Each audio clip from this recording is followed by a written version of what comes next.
Hello, All right. everyone, to the Mini Dog Podcast, where we cover a variety of content for miniature games and the surrounding hobbies. From minigame strategy to army building to collecting and painting new armies and forces, our goal is to help all aspects of miniature gaming be approachable and welcoming to all players. Today, we're joined again for a second episode in a row by a chaos connoisseur Ian. Hello. Today, we're going to be talking about a rather special faction, a faction that Ian enjoys a lot, and one that interests me a lot, but overall, I think we should start with an excerpt that represents what they are as a whole. Chaos represents the myriad servants of the Chaos Gods, malevolent and depraved entities formed from depraved entities and demons formed from the base thoughts and emotions of all mortal sentience. Those exposed to the influence of chaos are twisted in both and body, and perform sordid sordid acts of devotion to their dark gods, who in turn reward them with their gifts, such as physical mutations, psychic powers, and mystical artifacts.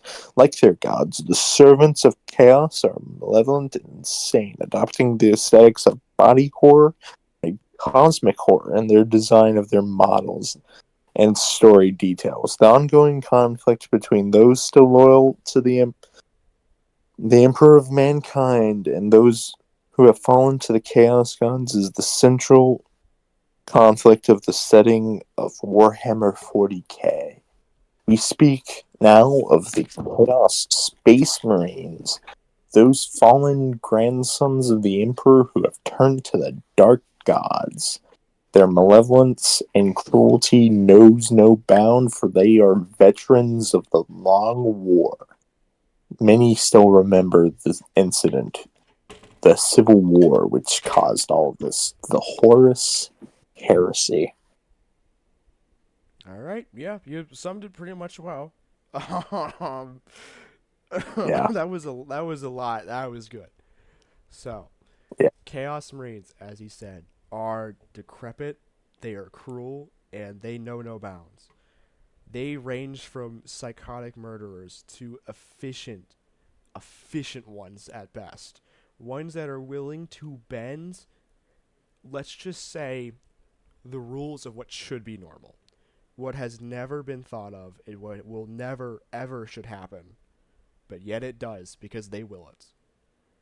So, Reality wrong. Plato. oh, they think of it. Oh, oh boy. What about the funny guys? The Iron Warriors. We are not mentioning that. We are not. No, It's it's too it's early. It's too early to be demonetized. So, correct. Chaos If Marines. if you don't mention that, Chaos I Marines. will I will not mention the Dan Abnett's Inquisitor. Um, Ian Watson, you silly guy. Not Ian, this Ian right here. Not this Ian right different here. different Ian. Yeah. This Ian is, let's just say, a lot more balanced. Okay, so to talk about Space Marines, well, Chaos Space Marines, Yes. as with the Imperial, Chaos OAS. players have a large variety of models, allowing them to design their army for any style of play. That said, their players may theme their army around a particular god or Space Marine trait or chapter. They consist of play style that fits it, such as an army themed around Nurgle will consist of slow moving but tough warriors. Likewise, an army themed around the god of combat, Khorne, will lean more towards melee combat and beating the crap out of psychers. The struggle against the forces of chaos serves the warp presents the ideological frame for the game, as chaos demons are born from negative emotions. This is also the conflict between our worst instincts and the best one, personified in the battle between the chaos gods and the emperor. On the flip side, however, the game allows you to play characters on the side of chaos, scratching that itch for players who want to try their hand at being the bad guys for once. This is also double Yeah. because Chaos Demons can run, well, Chaos Marines can run Chaos Demons. So, yeah. So, let's talk about how. So, that really goes over how they play, their pros and their cons. They play rather basically, large arsenal. Their pros depend on gods, and their cons depend on gods. However, the biggest pro for the army is that they have good kits. They're very modern. Another pro, generally good at melee. You wanted balanced like normal space marines, but instead of balancing it around your shooting, as most space marine factions like to do, imperial space marine factions like to do, chaos space marines generally balance it around their melee, even though they have some really good shooting. Obliterators. Oh gosh, obliterators are scary. I own some obliterators. You have experience to their wrath on the Yeah, tabletop. they do not stop. If you beg for mercy, they will not stop. You cannot stop them, and they do not care. So, To overall, quote Scott, Chaos has a lot of models. A lot of good models that look very nice. Their biggest downside, however, is that sometimes these models are kind of basic. Not in the bad way. Oh my gosh, this looks terrible. It's like, this looks like a space marine. Yeah, it's just, yeah, they have a weird model thing going on where it's like, hey, I look like this, but at the same time, I don't know what's going on with them. they have a lot of models that look like you took the normal Space Marine kit and slapped some bits on and It said, more "This is a looks different." like, it more looks like you put some toothpicks on them, to be honest. Yeah, whereas a lot of their more special stuff looks metal and like actually chaosy. Shout out to Harkin World Claimer. The Balderist, another shout out. I'm shouting out the possessed. Oh my God, the gosh. Possessed looks so cool. Speaking of which, when do you think we'll get Galvor back? That'd be nice. Okay, so It, let's break well, down the army, relatively so. when you say Galvor back, do you mean plastic or do you mean like I'm just you know saying we need uh, modern day Galvor back in this format. they're the Galvor back are just the first version of the possessed. True, but they Like look cool. if They you look really cool. So they are basically what happened was I, what I like to think happened was they looked at the like resin models and said, let's do that in plastic with the modern 40K aesthetic, and that's how we got the new um possessed. yeah, I guess so. But okay. Now, Ian, do you want to talk about how they play and how they generally play in their current state in the game? Yes. So, as I mentioned before, melee generally good idea. You usually play around melee having it's a more elite, much like Space Marines. But you have a lot more chaff options in the cultists, which are they're cultists. They're meant to hold objectives because they get sticky objectives, unlike I don't think normal Marines get sticky. Chaos Marines get sticky objectives, but and they have complete blender units. Another big faction focus is their tanks or their machines of war. Terrifying war machine melee tanks. No one should ever have to experience the horrors of a venom crawler. You've been on the opposite side of a venom crawler, and you can attest. Venom crawlers are scary. Venom crawlers are generally considered to be one of the big. People don't just own a venom crawler because they look cool. It's because, well, yeah, they do look cool, but they hurt a lot.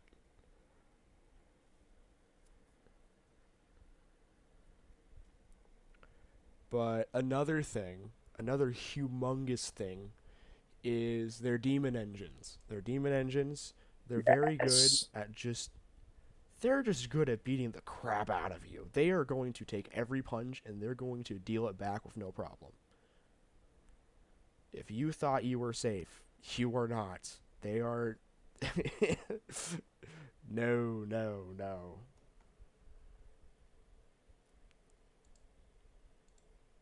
Um, and one of the greatest things about Chaos Marines is probably their variety in like paint schemes. And I mean that is with normal Space Marines, you there's still a variety, but it's not like you get like the really weird varieties like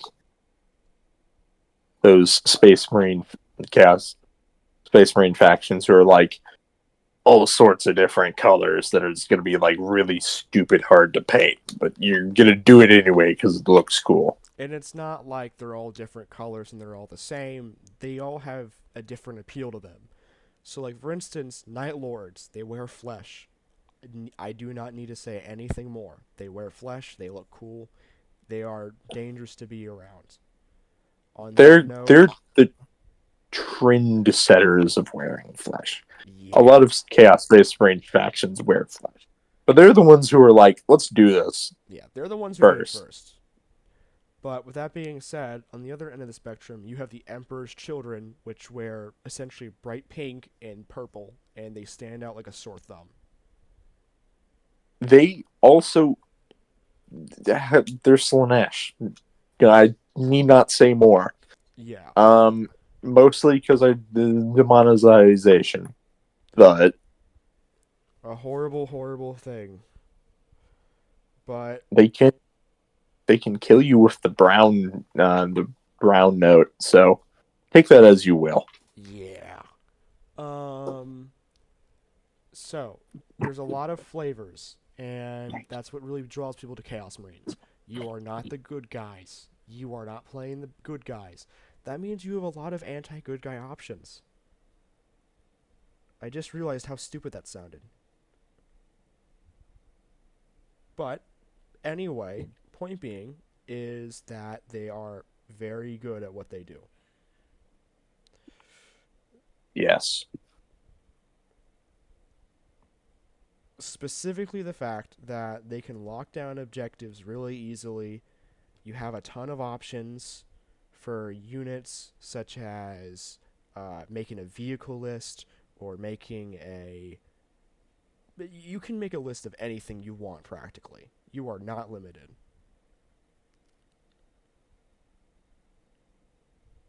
Something that I should mention, though, about Chaos Marines is that their faction ability. Mm-hmm. Their faction ability is Dark Pacts, which basically allows you to trade health for damage. Not a bad deal, if you Yep. ask me.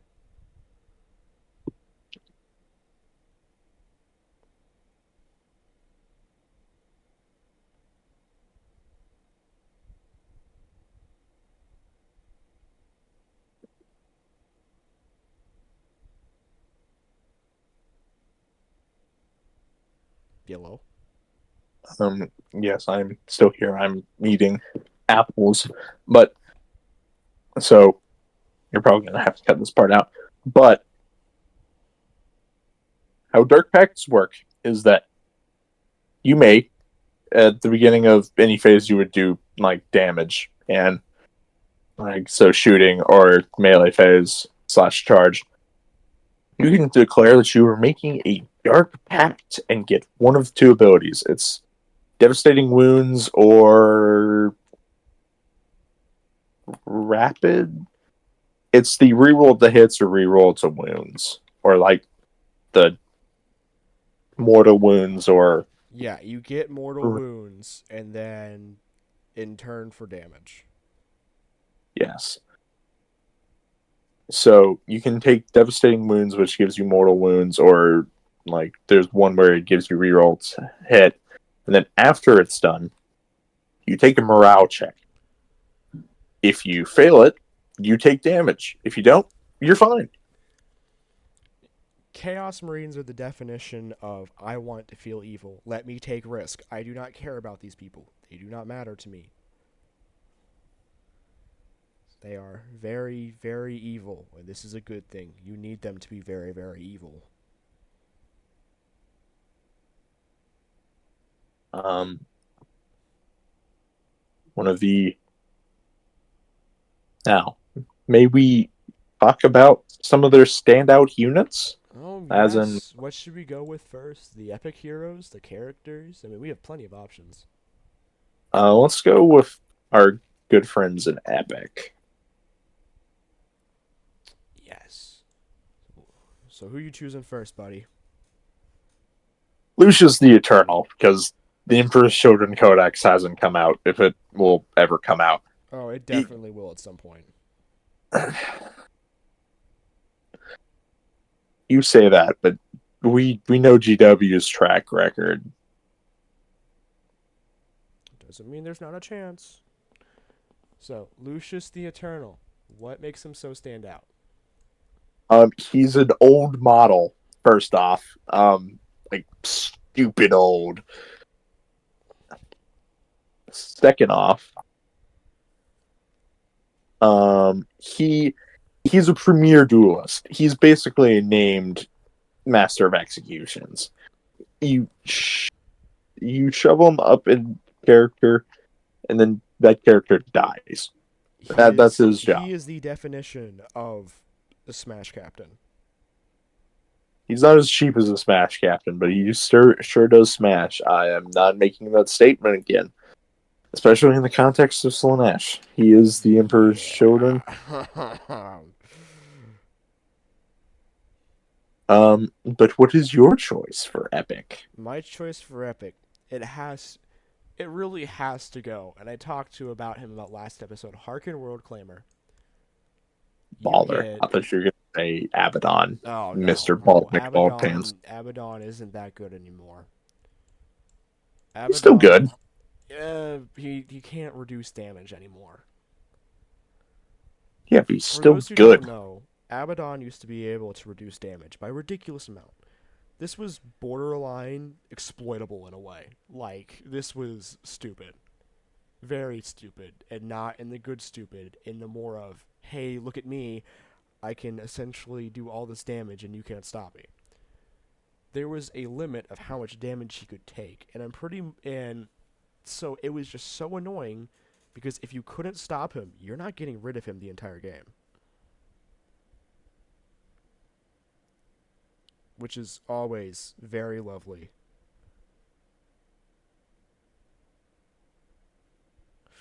However, on a separate note,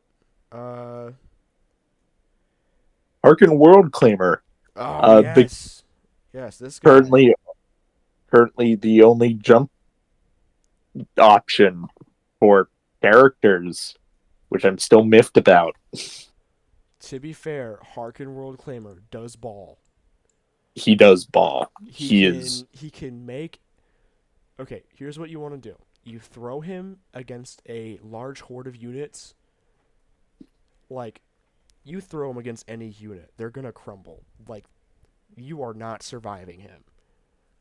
The fact is, you can... I can't tell you how good he is. He can put out a total of 10 attacks. He has the Lance keyword, too, which means you get a +1 to the attack roll. On the charge. Yeah, on the charge specifically, but it does not mean he is dangerous and lethal. It's very hard to justify just how crazy he is. Yes. Shall we go on to normal characters? Yeah, I guess so. My pick has to be the Disco Lord, the Lord Discordant. The Fisherman. The guy with a chainsaw glaive. He's very cool. Very cool indeed. He can essentially yoink someone over to where he is. I mean, it's a Lord Discordant. You can't go wrong. He's also your terrifying tech marine, Also, by the way, he can shut down enemy vehicles. This is humongous. like his Among Us. Oh my, no, no. I continue. What is your pick, Vincent? My pick. I mean, there's a lot of good options. This is one of the biggest problems with Chaos. They have a lot of good options. If I could, if I could say one unit, I'd, mm, yeah, no, I wasn't prepared for this one. But if there was one, Chaos Lord and Terminator armor. Chaos Marines are very, very good in the terms of Chaos Terminators. You're not moving them. He, but guess what? You remember Abaddon's old ability? Yeah, he essentially has that now. I'm not joking. I'm not joking this. A regular old Chaos Lord, not a named character, has any damage dealt to him. Oh, that one damage you dealt to me is a point 0.5. It doesn't count. Anything you do No, does. Anything you I think do. Hmm?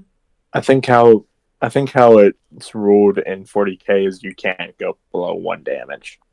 Yeah, but it doesn't Is say that. But okay, you have a point. Anyway, but point is he has all damage to him.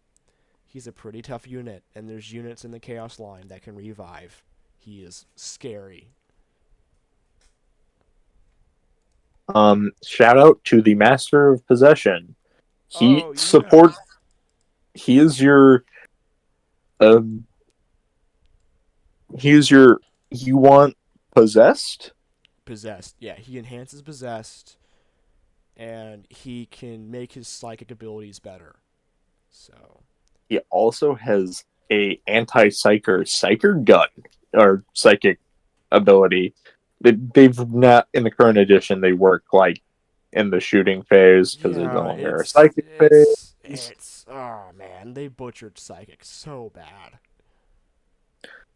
It is no longer fun. It is just shooting, and I don't know. No, I that's don't what want it made to be great shooting.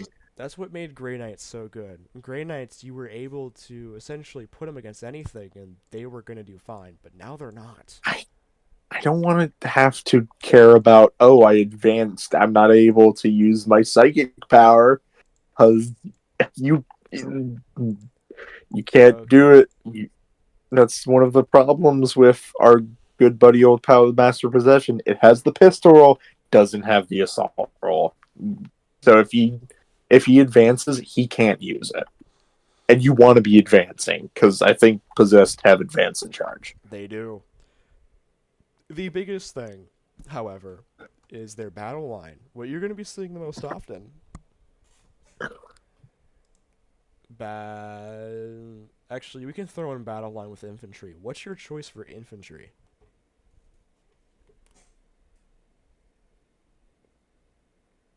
Cultists. I know Alright. normally you would say normal, Space Marines are like chosen. No, cultists. You sometimes you need a disposable or a cheap backline unit that's never going to see any actual combat unless something really bad happens. They also have sticky objectives, unlike normal Chaos Space Marines, because Yeah, they're fiercely devoted. They won't move. My pick, however, because I've done some research on them, my pick, without a doubt, has to go to the very, very cool, in my opinion, Noise Marines. Noise Marines are all about that damage. yes, They're they're also very all loud. yes, they're very huh. Yeah, you can force someone to take a lot of battle shocks test. You can make someone take it 5 times in a row. So that's pretty good. And at some point, they're gonna mess up. All right. Hmm. I mean, there's Tanks, all there. hard slash war, heavy, heavy armor stuff. You go first. Um, Probably the Defiler. It's a crab.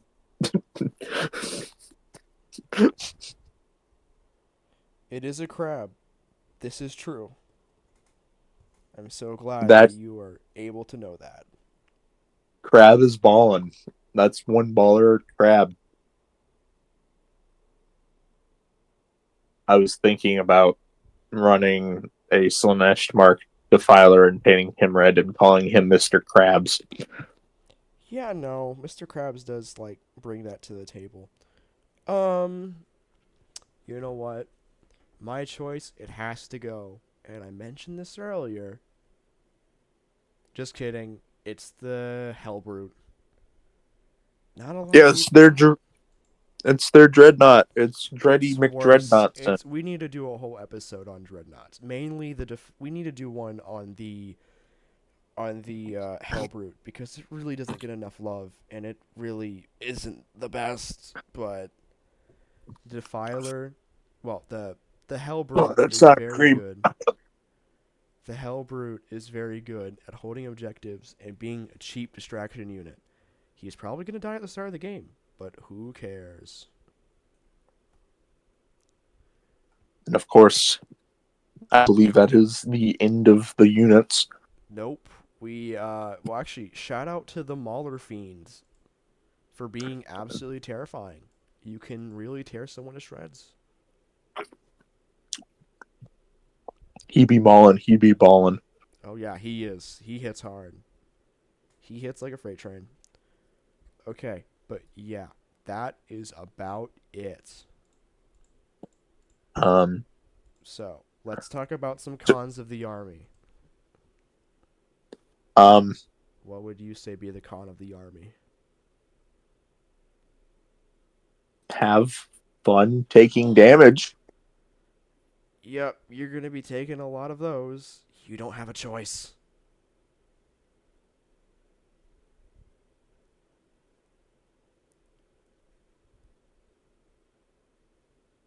Yes. Another con, it a little swingy sometimes.